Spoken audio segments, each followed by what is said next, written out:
has been used for a number of years, and it has a lot of different important functions in the body. And when we feed it to birds, it kind of has three main pathways that it can go to.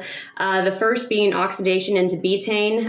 Betaine is very important as a methyl donation aspect, and donating its methyl groups for various different, important bodily functions. The second way, it can be acetylated into acetylcholine, which plays a big role in the nervous system. And then the most popular pathway that choline goes through in the body is phosphorylation into phosphatidylcholine, which is where we get a lot of those fat metabolism and fat mobilization choline benefits.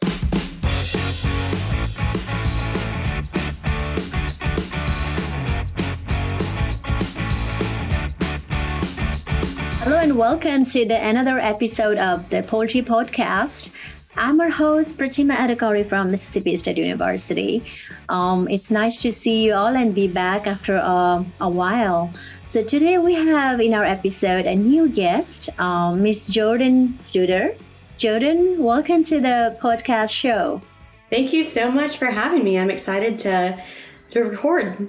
Thank you for coming, and it's very nice to see you again here. I know you have done the shorter version of our Nutrition Black Belt podcast a few months ago, and here today in a longer version, we're kind of dig a little detail on some of the research and some of your experience with the product, especially with the choline and phytogenics. So it's going to be exciting. Yes, I'm very excited to, dig a little deeper and kind of get more into the information and research and findings that we've had. Cool.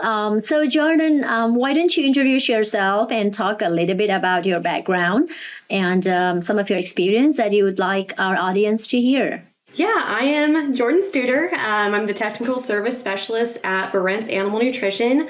I received my undergraduate degree in animal sciences with a poultry emphasis from Purdue. And then I went on to get my master's from Virginia Tech, graduated in 2022 under the direction of Mike Persia.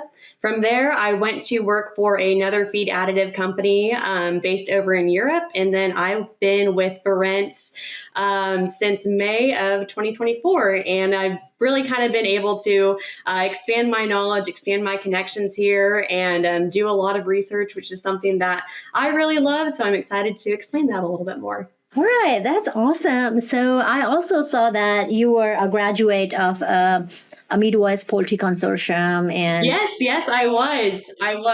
That was a phenomenal program. I have met so many lifelong friends through that. I learned so much, and I really like how you were able to do stuff in the classroom and then apply it in the internships that they had for students. So I can't recommend that program enough. Probably one of my favorite experiences in undergrad. So thank you to the Midwest Poultry Consortium. No, I have heard it's a very good program, and the youngsters like you, and it's kind of it's very good to know and meet and know each other and network, so that we're kind of like future leaders or poultry. And I mean, that's a perfect group there. So I have heard very good things about that program. That's really glad. It was phenomenal. At Barnes, we're more than just another feed additive company. We are driven by science, innovation, and an understanding of the challenges you face in the ever-changing world of animal agriculture. We are your trusted partner for new-to-market natural alternative to choline chloride, Choline Plus FC, as well as enzymes, prebiotics, probiotics, macro minerals. To learn more about our product offering, visit barnes-ne.com/animal nutrition. Together, there's always a better solution. Okay, Jordyn. So I know today we're going to basically talk about two topics, and with this episode and the time, so we'll try our best to kind of go over, what you can share about, number one, choline chloride. And we have heard that a lot, especially the choline chloride alternatives in the feed. And the first, and then the second half, we're going to talk about some phytogenics feed additives and your experience with that. Mm-hmm. So, Jordyn, to start with the question, what has been the strategic use of choline in the past, and why it is important in poultry diets? Yeah, I think so. Choline has been used for a number of years, and it has a lot of different important functions in the body. And when we feed it to birds, it kind of has three main pathways that it can go to. The first being oxidation into betaine. Betaine is very important as a methyl donation aspect, and donating its methyl groups for various different, important bodily functions. The second way, it can be acetylated into acetylcholine, which plays a big role in the nervous system. And then the most popular pathway that choline goes through in the body is phosphorylation into phosphatidylcholine, which is where we get a lot of those fat metabolism and fat mobilization choline benefits. Phosphatidylcholine is also a large part of cell membranes. It makes up about 50% of cell membranes. So when we think about, choline and its functions, we're really thinking about fat metabolism, cell structure. And then when we feed it to birds, there's been a lot of recent findings on how higher doses of choline chloride affect meat quality and meat yield. I know there's been some work done that says, choline fed at higher rates, around 2 pounds per ton, you do see an uptake in breast meat yield. Some aspects of meat quality have been shown to improve with choline as well. And then prevention of porosis, thinking specifically about broilers. I know, leg issues in broilers and in turkeys is a big issue, and feeding choline and, preventing choline deficiency is really the part of preventing porosis. And then kind of switching gears into laying hens. I know fatty liver is a big issue, especially in older laying hens. So when we feed choline, we're really trying to prevent that fatty liver and prevent that fat accumulation. So that's kind of how it's been, used in the past. It's still a very important feed ingredient, but I think, from the feed mill side of things and from handling, especially in the dry form, can cause some potential issues in the feed mill, in hot human conditions, being a hygroscopic product. So I think, it's warrants, potentially exploring alternatives and seeing what else those alternatives can do. And that's, where kind of Barentz has been shifting to, and finding out more about our phytogenic and how it mimics the function of choline, but also has some added benefits as well. Oh, that sounds really cool and exciting. I mean, I know I formulate myself most every time the choline layers and pullets, more of the layers. And, I would love to know about how these phytogenics would kind of even help to do some of those. I know that this choline can be either a choline chloride as is, or some choline could be also incorporated in these premixes, right? Like vitamin premixes. So yeah. So sometimes with premixes, that kind of segues into something that I wanted to talk about here. Right. Since choline is a pretty hygroscopic material, it can degrade vitamins and minerals pretty quickly in a premix. And since vitamins and minerals are expensive, you really don't want to be putting something in there that could potentially degrade them. But we actually did a study kind of at an industry request of seeing, because this product is mimicking the function of choline, is it going to degrade vitamins and minerals? So we stuck this product in a premix down in southern Arkansas and let it sit in a warehouse for 8 months from February to October, and tested the vitamin and mineral levels by month.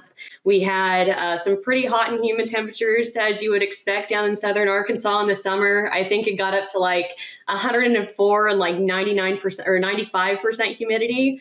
And something that was interesting, we tested the product with the phytogenic or without it.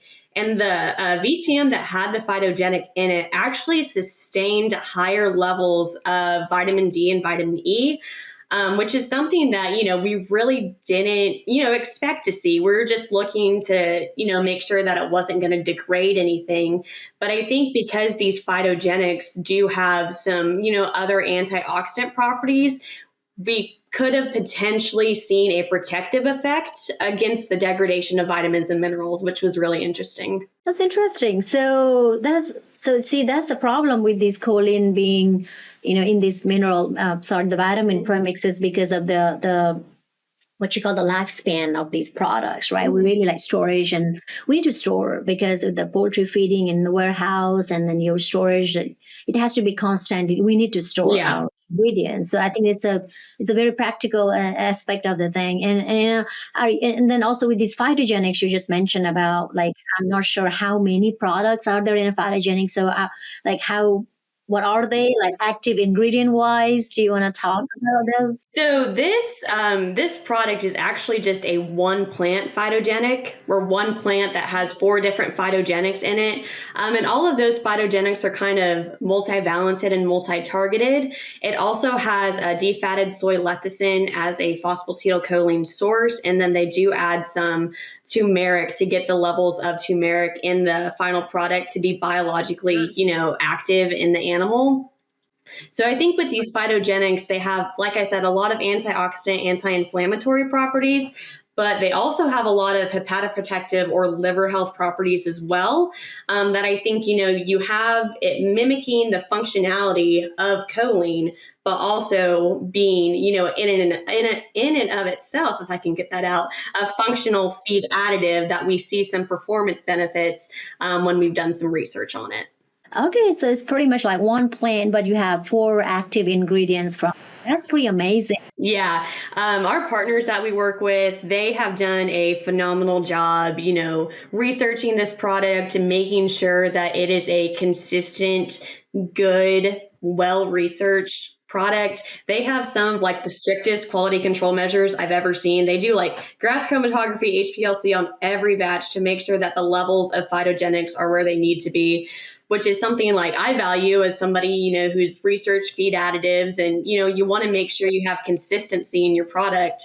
And this is what I can attest that it's a very consistent and very good product. Yeah, I think this is a struggle of overall poultry industry. Like, I mean, when we talk about feeding the bird, I mean, phytogenics had been introduced a few years ago. And the problem with that is, yes, we have very inconsistent results because we cannot track these active ingredient or mode of action. And that's what it was and it has been. So I think these kind of a study in detail about these phytogenics properties and claiming those in your labels, like in your product, I think then that would be that's the very best news that you ever told me. Yeah, it's really important because I know, like, I did, some work with phytogenics in grad school and some work with phytogenics in my previous role.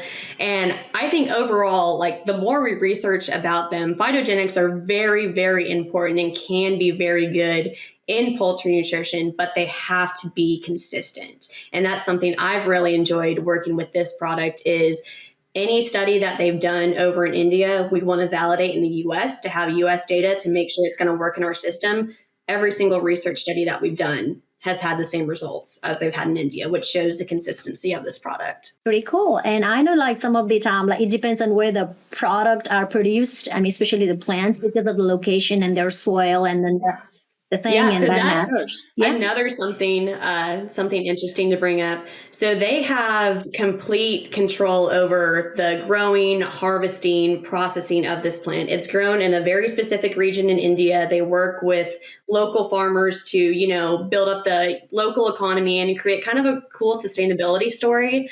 But it's grown in a specific way, harvested at a specific time, and processed a specific way to ensure consistency. They have a whole team of not only animal nutritionists, but also agronomists that, work with the farmers and make sure the plant is, the best it could be to have the effect in the animal. That's pretty impressive. That's pretty it's really cool.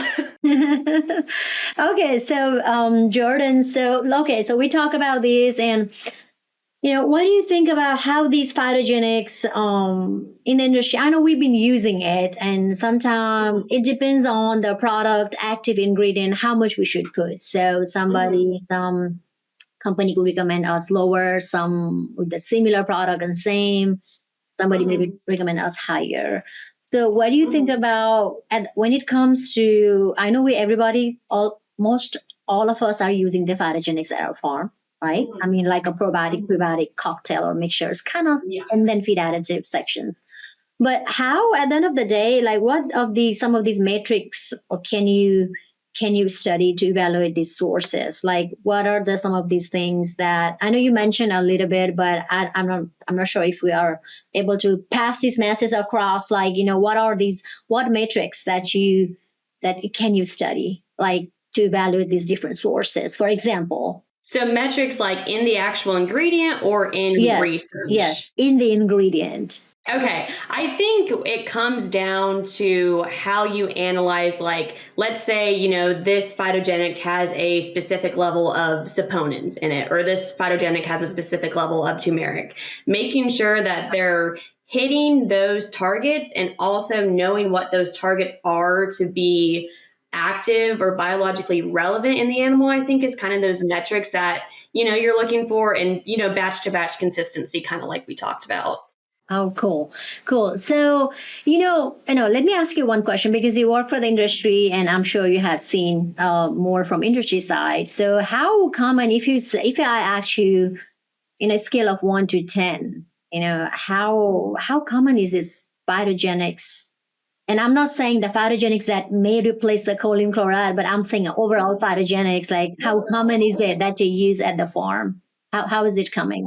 I would say they're like very popular as a whole. I think across the industry, everybody kind of has a targeted use for them, which I think, depending on nutritionists, you can be focusing on gut health or you can be focusing on disease prevention. So I think it kind of depends on each nutritionist's individual strategy. But I would say overall, like 70 to 80% probably of people are using them in some capacity. Right. Great. Jordyn, I just want to, pick a brain on that. I thought I would ask you the question. Hopefully I'm right on that. I think so. I know they're really popular. I know there's a lot of companies that are using them. So that's what I would say. Like I said, hopefully I'm right. I appreciate it. So, how can these, now my other question is about the reaction that they might possibly react with the feed, right? I mean, there's a lot of, like, when I think about these probiotics, for example, then they create inflammation, which is, a little bit of inflammation is good, and could be inflammation is good or bad, both of them.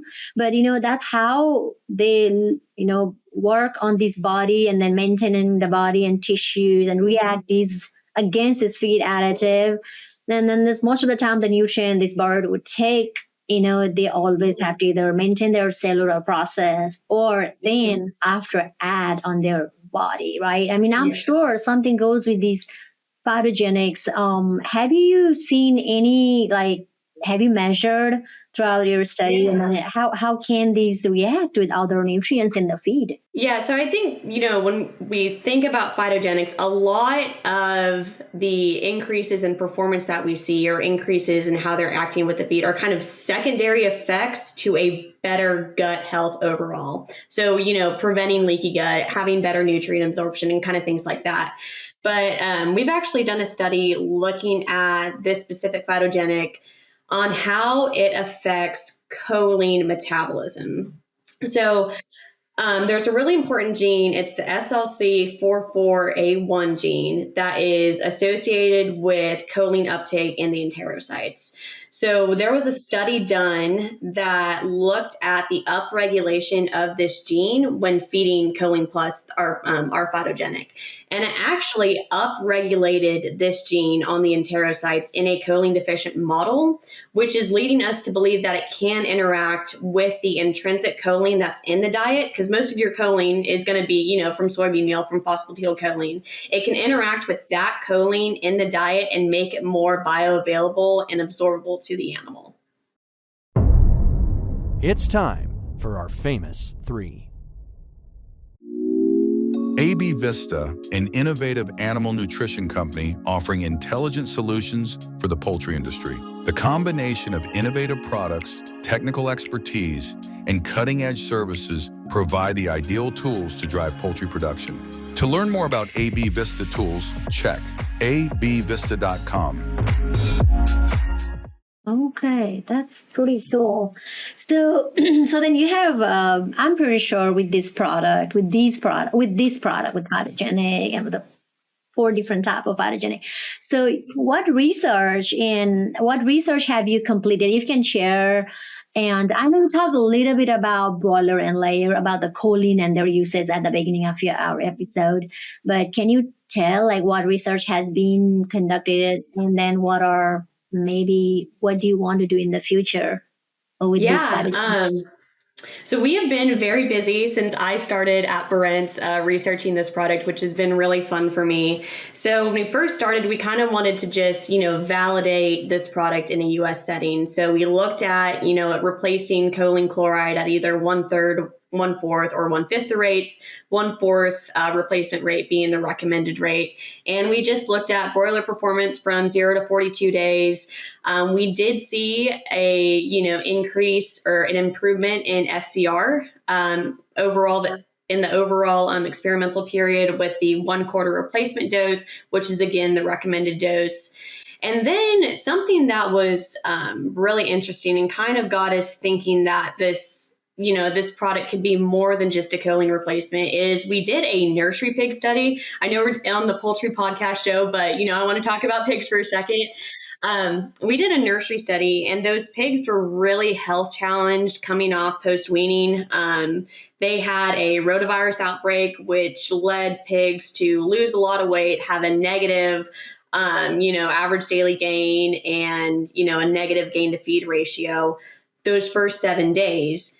But the pigs that were fed the Choline Plus actually, I can't say increased their weight. They just kind of maintained their weight, but they were better able to kind of, handle that health challenge versus pigs that, weren't fed Choline Plus. So overall, in the nursery period, we saw some better performance, some better average daily gain, better closeout average daily gain, lower diarrhea scores in pigs that were fed the Choline Plus.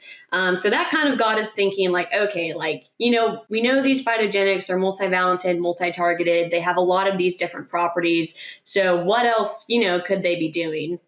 So we did a broiler trial looking at a higher dose of choline chloride because I wanted to we did some carcass work in this study. So I wanted to, see how Choline Plus is going to go up against choline chloride when we're looking at, carcass data and total yield and stuff like that. But we also did a Coxie challenge in this study to see, okay, can we repeat what we saw, in the nursery pigs? And what was really interesting is, yes, the birds that were fed Choline Plus did start out a little bit slower in the starter phase, but post-challenge, so they were challenged with Coxie at day 16, post-challenge, they recovered really well and actually outperformed choline chloride in the grower phase, and then had equal body weight and I think a little bit better FCR in the finisher phase. And then, carcass-wise, there was no difference in any of the yield cuts. So we looked at fillets, tenders, wings, live weight, no difference between, any of the products, which is showing us that, it can still replace choline chloride and it's really not going to hurt anything. So that was interesting to see. I'm actually presenting that at a tech talk at IPPE. So I'm excited to do that. I love to come and see that. Yeah.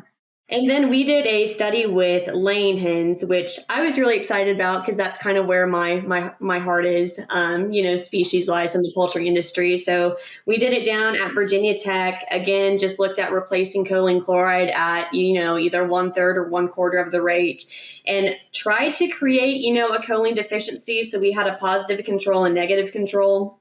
Positive control was 2 pounds. Negative control was just no added choline. So I don't know if we really created a deficiency, but, we just didn't add any supplemental choline. Did see some slight improvements in hen day egg production with the 1/4 replacement dose compared to the positive and negative control.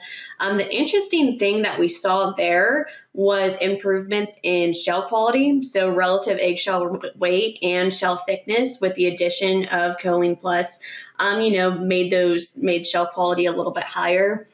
We did look at fatty liver, but we really didn't see it in these birds. I talked with, the professor that I ran the study with, and he said he really doesn't see instances of fatty liver in these birds. They're research hens, so we kind of have more, highly in tune diets with them, and that's just not something you see. So I didn't know if we expected to see it. We were going to try to maybe induce it with not adding any choline chloride, but, we didn't see anything, in fatty liver like that. So that's kind of everything we've done. We did look, something that just got finished up, so hot off the presses, is we looked at this product versus choline chloride and betaine, because betaine has kind of been another one of those products that, is, considered a choline replacer, but does a lot of, other things in terms of being an osmolyte and a very good gut health kind of feed additive semivitamin. So when we looked at that, something that was really interesting with the birds that were fed betaine is they had a lot higher instances of woody breast compared to the birds that were either fed choline chloride or choline plus, and, didn't perform as well across the entire experimental period. So yeah, you can tell we've been pretty busy researching this product in the past few years. Excited to see what's next. I want to do a study looking at on top supplementation in laying hens, so adding it as more of a functional feed additive on top of choline chloride, hopefully trying to, mimic some or get some fatty liver results and see how this product could affect that and then affect those older laying hens as well. So a lot more to come, in swine as well. So I'm really excited. And, the more we research this product, I feel like we find something new out every time. So it's been really exciting and very rewarding for me on a personal note, because this product we brought this product on right when I started. So I've kind of been able to see it through, me along with my team, see it through from start to where it is now and see how much it's grown in the industry. No, absolutely, Jordyn. I mean, I really appreciate you sharing so much of experience and what you have done so much in detail, and talking about this product and replacement of choline chloride. And definitely, I agree with you. I mean, if we dig in behind all of these things we feed to the poultry have their own importance, either macro or micro level. So the relationship between these, and as we find more, especially with this choline and acetylcholine, and as how they would affect in these at the gut level and even in the nervous level. So I think it's very, very cool ingredient I think you are working with. I really appreciate you coming and talking in our episode today. And I think as we are wrapping up, I will see you in IPPE and another month. Yes, IPPE. It's coming up fast. Absolutely. No, thank you again. So today we have Ms. Jordyn Studer from Barentz company here. She talked about choline chloride and how we can have these alternatives on phytogenics and how we can replace those in our poultry feed. Thank you, Jordyn, once again. It's very nice to see you again. Yes, thank you so much. It was great talking with you.